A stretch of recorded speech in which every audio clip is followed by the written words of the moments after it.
If you have any leftover prime rib this holiday season, this is a must try. These are prime rib tacos, the best tacos that I've actually tried in my entire life.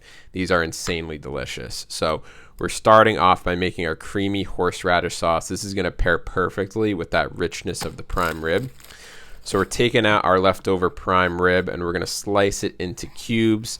Make sure your cubes are small but not too small, otherwise they'll overcook when you heat them up. But we're firing up our 3-burner gas griddle from Char-Broil, getting a little bit of beef tallow on that griddle, then throwing on our peppers and onions, seasoning those up, set them to the side, and then throw on your prime rib and let that start to cook. So we're just heating it up for about 3 to 5 minutes. Toss that around on your griddle.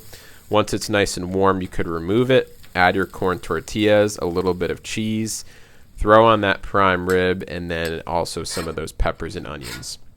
We're now removing those tacos from the griddle once they're nice and warm, and we're going to add some of that creamy horseradish sauce and enjoy.